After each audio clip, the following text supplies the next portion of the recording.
we begin with chapter 2, that is Jewish, Hellenistic and Roman background of St. Paul. So three backgrounds. Paul had three backgrounds, three influences on his life, on his writings, on his theology, whatever you like. So these three backgrounds will enlighten us a lot to the further study of Paul and his literature. Okay, so chapter 2 heading Jewish, Hellenistic and Roman background. That is Jewish background, Hellenistic background or Greek background. Thirdly, Roman background. Okay, we go with the first one, Jewish background, or you can also write as Jewish influence, colon a Pharisee, because Paul was a Pharisee. Good. So I would like to begin this section with a quotation from Philippians 3:5. I have already referred it in the morning session. Once again, because Paul is introducing himself beautifully in this. Philippians 3:5. I read for you. Circumcised on the 8th day of the people of Israel, of the tribe of Benjamin, a Hebrew born of Hebrews, as to the law a Pharisee. Beautiful, isn't it? With one sentence, he has introduced himself all his life. So, in this particular sentence, we find is self-esteem as a Pharisee. Paul regarded himself as self-esteemed himself being a Pharisee, and then this also gives us, presents to us his wholehearted dedication to the law, Torah. No? We can see his self-esteem as a Pharisee and his wholehearted devotion, dedication, commitment to the law. Because for a Jew, especially for a Pharisee, law is everything. Nothing is above the law. Law, I mean Torah, the first 5 books of the Old Testament, and later the multiplication, 610 laws, which were multiplied later. So for Jewish people, for Pharisees especially, so these are life, nothing more than that. Okay, now we will see how Paul introduced himself beautifully. First, he said, of the people of Israel. He said, I am of the people of Israel. What does it mean, of the people of Israel? That is a Jew by birth. So Paul is telling that he is a Jew by birth of the people of Israel. No? Israel people are Jewish people. It is similar. So when Paul said of the people of Israel, he meant that he is a Jew by birth. He belonged to the tribe of Benjamin, that we have already seen in Philippians 3:5. Then that claim is also repeated in Romans 11:1, coming from the tribe of Benjamin. So at least twice he has mentioned. First in Philippians 3:5, the same claim he has repeated in Romans 11:1. So Paul is from the tribe of Benjamin. So 2 references we have. Then second one, Paul describes himself as a Hebrew born of Hebrews. Israelite people are also called as Hebrews, but he uses that exclusively, that expressions. A Hebrew born of Hebrews. So what does it mean? So Hebrew born of Hebrews is more a specialized expression than Israelite. So it's a more specialized expression than Israelite or Jew. Then there is a difference between when I say I am a Jew, then when I say I am a Hebrew. What is the difference? When I say I am a Jew, it is more religious centered, because Judaism is a religion. I am a Jew, it's a religious centered. When I say, or when I means Paul, Hebrew, then it is language centered. See that difference, please note down.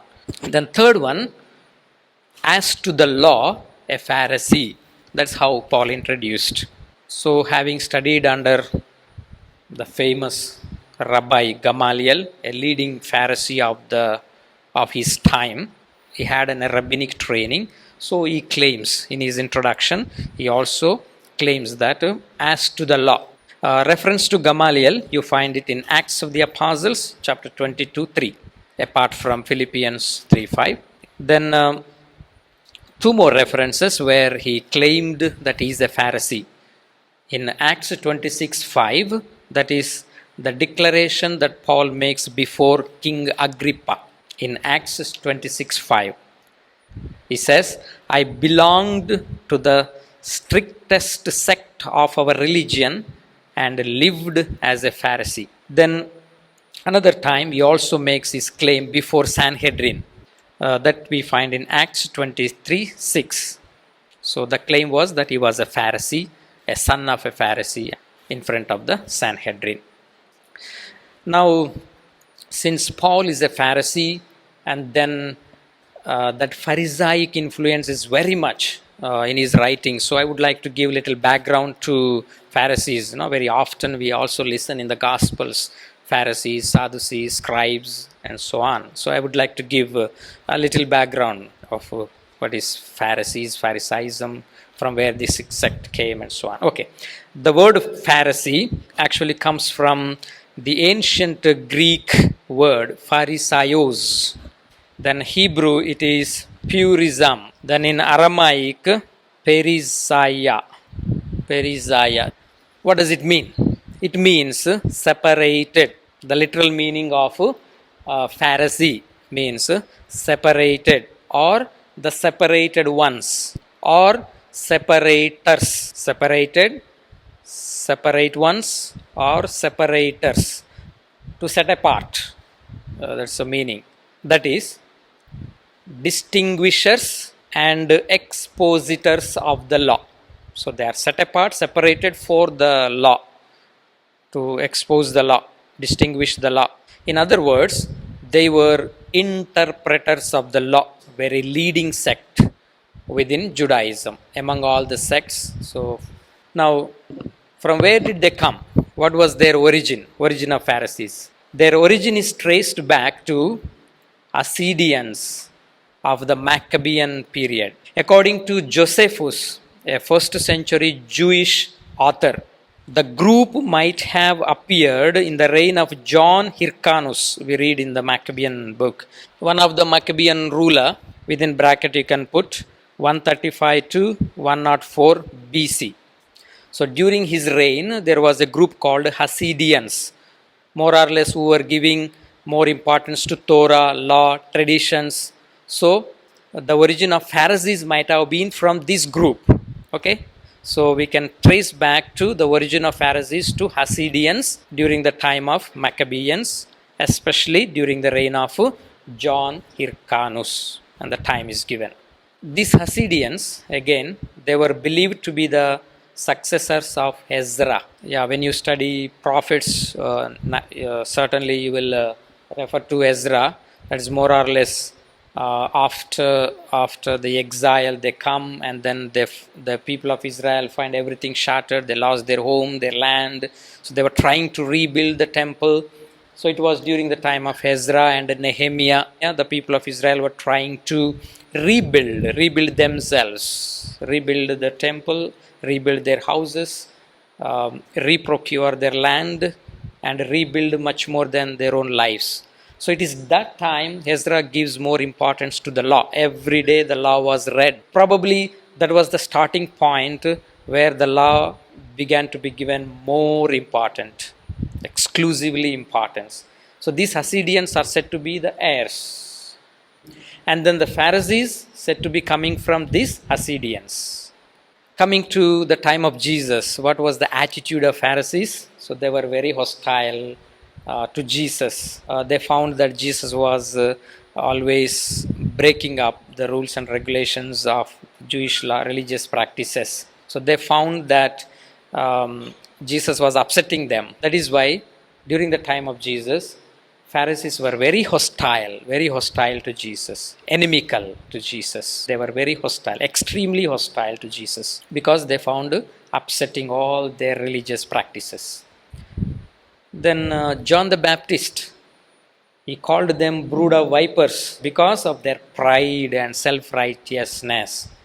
In the Gospel of Matthew and Luke, we find that. Then Jesus also warned them against their hypocrisy. Very often he addressed them, you hypocrites. He warned them against their hypocrisy, rigidity, their pretentious attitude, and also their fanatic spirit. And Jesus also used expressions like whitewashed tombs. and the famous woe to you scribes, woe to you Pharisees, to condemn them. So Jesus was condemning them. Okay, but what was the main aspect of their life, Pharisees? This one sentence from Karl Rahner: Pharisaism strove constantly and vigorously to do justice to the law by bringing it into relevant relation with contemporary needs. So their main focus was always on the law, to do justice to the law. That's what they were doing, from context to context. Then what is the Pharisees' relationship to Sadducees and Essenes? There are three important sects in Judaism, that is Essenes, Sadducees and Pharisees. So what is the Pharisees' relation? What is the difference between them? Essenes were separated from the ordinary life of the people. So Essenes were not living in the society, so they were a separated group. Essenes were separated from the ordinary life of the people. They had their own customs and religious practices. Then on the contrary, Pharisees lived among the people and were intensely involved in the daily lives of the people. So very contradiction between Essenes and Pharisees.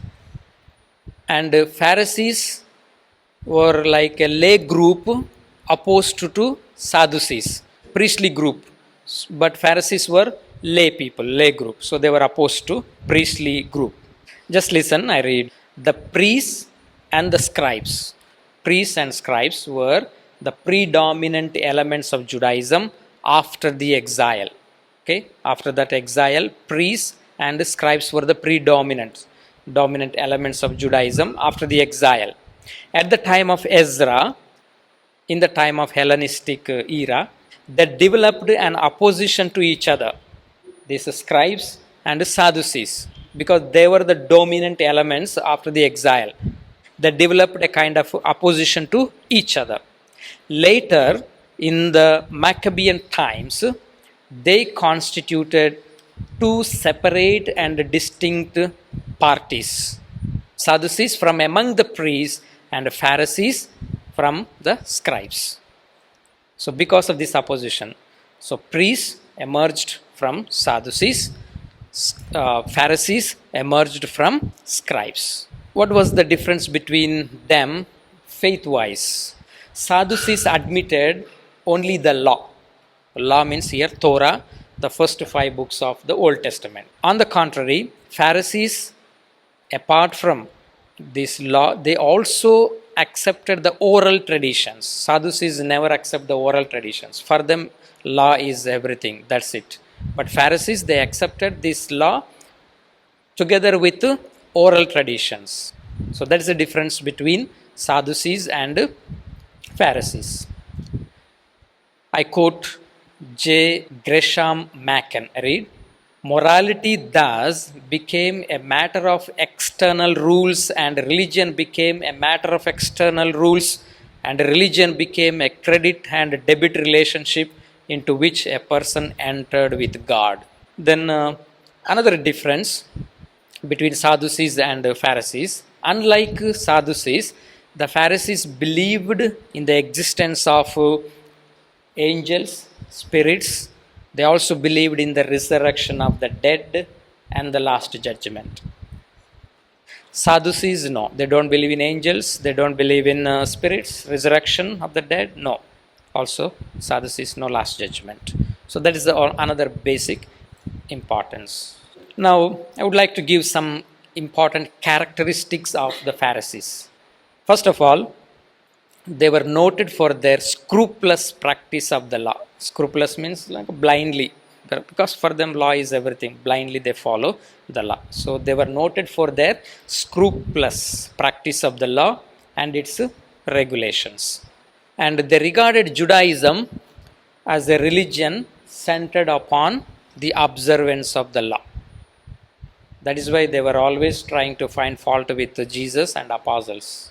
The Torah was regarded as a fence protecting them, especially from the Greek world, because Greek culture, Greek philosophy was a dominant time. So even Jewish religion, Judaism also got influenced into that. So they made this Torah like a fence to protect themselves from other influences. So Torah was everything. I quote one scholar, the Torah meant to the Jews the sum and substance of all that is good and beautiful, of all that is worth knowing. That means Torah law is everything from them. That is from Introduction to the Talmud and Midrash. That is a book by H.L. Strack. Now, what mattered most to them was perfect observance of rules, even at the cost of love. So, what mattered most to the Pharisees was perfect observance of rules, even at the cost of love. That is why Jesus gave so many parables. Good Samaritan, it's a good story. Lost sheep, lost coin, and so all these parables, to teach lessons go beyond the law. So that is why later Paul proclaimed the supremacy of Christ over the law. So Christ was the law.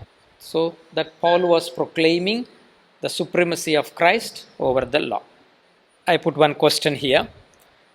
Why Paul was against Christians? So now we have studied what was Pharisees, their characteristics, their attitude, their mentality.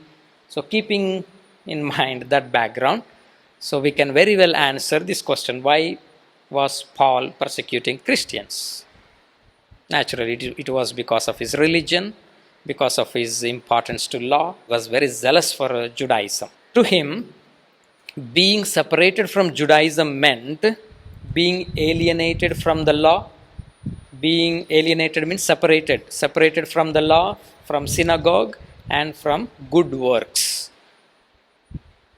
So for a Pharisee or for a Jew, getting out of Judaism means it is getting out from the law, which is life, which is sum and substance of their life. So they cannot imagine that. Such a separation, such alienation was a big sin for Jewish people. That is being against Judaism. And that was exactly what the followers of Christ were doing.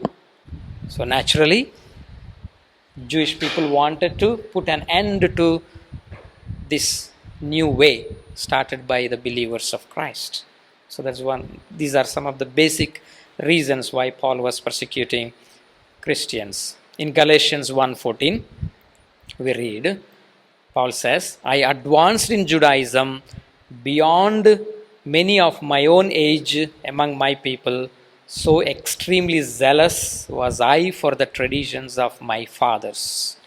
I mean, later he's writing why he was like that. Why was he persecuting Christians? He writes, because I was so zealous, ardent.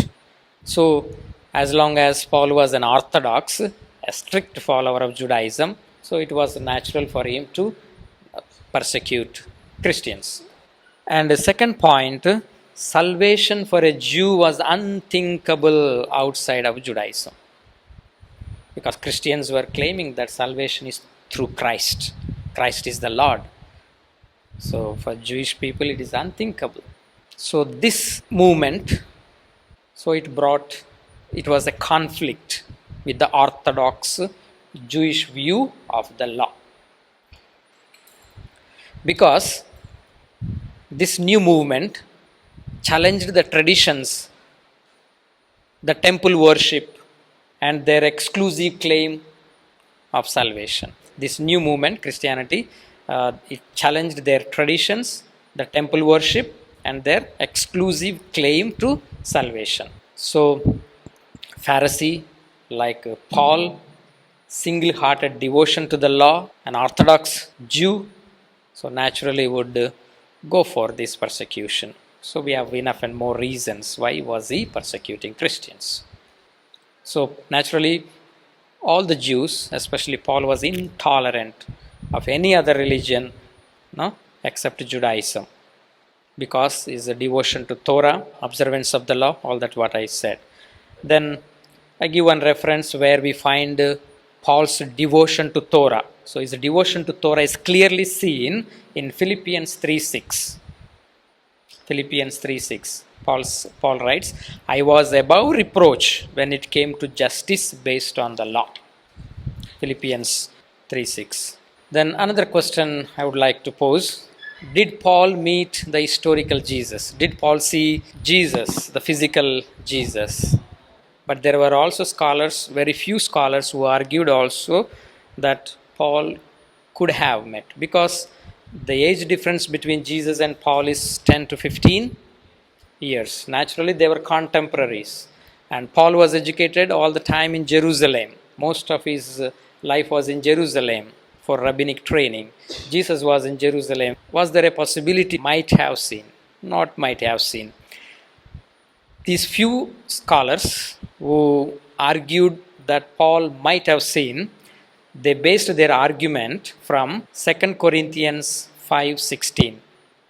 I will read and then 2 Corinthians 5:16. So Paul writes like this: we regard no one from a human point of view. Even though we once knew Christ from a human point of view, that particular expression caught the attention of these scholars. Even though we once knew Christ from a human point of view, we know him no longer in that way. Once we knew Christ from a human point of view.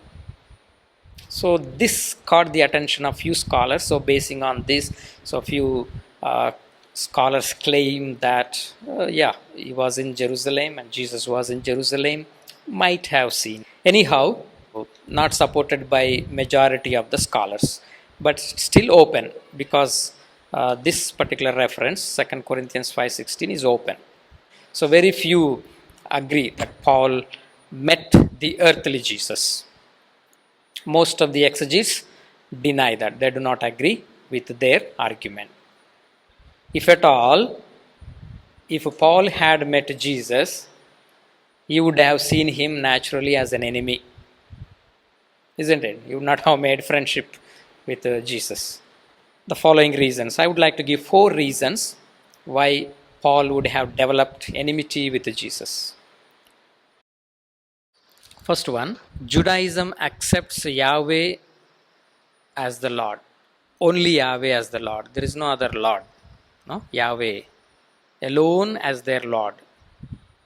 Whereas the followers of Jesus were proclaiming the crucified Jesus as their Lord. So monotheistic Jews would not accept this. So that is the first reason why Paul could be an enemy to Jesus, to Christianity. Second reason, Judaism expected a Messiah of political nature. Jewish people were expecting a Messiah naturally. But what type of Messiah? A political Messiah. A Messiah would come and rule out the Roman Empire. Like the worldly kings, he would fight with the sword. A political Messiah of that nature. But Jesus' death, who was said to be Messiah on the cross, was considered as a fatal defeat. So, for Jewish people, Jesus could not be considered as a political Messiah. So that is the second reason. Third one, Judaism says in Deuteronomy 21:23, anyone hung on a tree is under God's curse. So Jesus was a curse. He was hanged upon a tree on the cross. Cannot be a Messiah, cannot be a liberator. Deuteronomy 21:23, and reference also made by Paul, Galatians 3:13. But on the contrary, Christ redeemed us from the curse of the law. So he, by becoming a curse, he himself became a curse on the cross, and he saved us, redeemed us from the curse of the law. 4, we read 1 Corinthians 1:23. We proclaim Christ crucified, a stumbling block to Jews and foolishness to Gentiles. So Christ crucified was a stumbling block to the Jews. They could not accept Jesus crucified because for them he is a failure comparing to their expectations. But for Christians, he is the victor. He won freedom. He won over the law on the cross by becoming a curse according to Deuteronomy 21:23. That is why Paul writes, we proclaim Christ crucified, who is a stumbling block to the Jews, who is a foolishness to Gentiles. Fourth reason, Jews, especially Pharisees, observed strictly circumcision, Sabbath, law and dietary customs and traditions. First one, circumcision, Sabbath, law, dietary customs and traditions. So these are strictly observed, strictly followed by all the Jews, all the more especially Pharisees. They thought that salvation can be attained by observing all these perfectly. For them, observance of this law is salvation. So they believed to attain salvation through these observances. On the contrary, Christians were not following such traditions. No, even Stephen was blamed for that before the council. Acts of the Apostles, chapter 6, verses 13 to 14. They set up a false witnesses. They said, "This man never stops saying things against this holy place and the law. For we have heard him say that this is Jesus of Nazareth will destroy this place and will change the customs that Moses handed on to us." And likewise, not only Stephen, we read in Galatians, Philippians, Acts chapter 9, we read like Stephen, many other Christian believers were persecuted and killed. So that is more or less the Jewish background of Paul. Now we move to the Greek background of Paul. It's basically education. Okay, Jewish background focused on as a Pharisee. Hellenistic background or Greek background is education. So because Hellenism was known for knowledge, education, philosophy, university, etc. So as we have already seen in the morning sessions, Paul was born at Tarsus, which was a capital city of the province of Cilicia. And Tarsus was an important city in the Hellenistic world, which was a center of culture, learning, philosophy, education, etc. And during the New Testament times, Tarsus was more known for university education than Athens and Alexandria. We have already said that. And moreover, in Acts of the Apostles, chapter 21, verse 39, Paul says, "I am a citizen of no mean city." Then from his letters, we also know that Paul was well versed in Greco-Roman rhetoric and philosophy, because he was educated in the context of Greek culture, Greek society, Greek education. So naturally, there was a lot of influence on him. That very well, very clearly we find in his letters, that Greek influence, Greek rhetoric, Greek writing styles, literary forms, and philosophy. Paul uses philosophical expressions, Greek culture, Greek philosophers. Even Paul refers to some of the sayings of the Greek philosophers in his writings. I give one or two examples. He often used Greek ideas. Sometimes he referred to Greek poets, sometimes to Greek philosophers in his writings. So we can say he was a well-educated citizen, open to Hellenistic culture. Even though he was a staunch Jew, but he was open to Hellenistic culture and the world. I quote one scholar, L. Cherfox. I read, "There is a direct and conscious influence upon Paul by the terminology of popular Stoicism." Stoic philosophy is a Greek philosophy. Paul borrows from it certain words, some points of style, and even a few themes. He learned a number of elements of Greek culture, concepts, and ideas. Now I give examples. Ideas like freedom, reason, nature, conscience, virtue, duty. See, all these are expressions coming from actually Greek philosophy. So Paul has taken that. Then use of images and terms like commonwealth is coming from Greek background. Commonwealth, Philippians 3:20. Then fellow citizens. Paul uses that expression, fellow citizens. Ephesians 2:19. Then account Philemon 18. Then another last one, slave free, free slave or slave free. 1 Corinthians 7:22. So Paul had thus a great influence on himself, on his personality, especially in his writings. Now let me explain one or two differences between Hebrews and Hellenists. Generally, Hebrews attended synagogues where the service was conducted in Hebrew and used Aramaic as their normal language of speech, whereas Hellenists spoke Greek and attended synagogues where the scriptures in Greek, that is Septuagint, were read and the prayers recited in Greek. So many of the Hellenists in Jerusalem would have roots in the lands of the dispersion, like Cyrenians, Alexandrians, and people from Cilicia and Asia who attended the synagogues.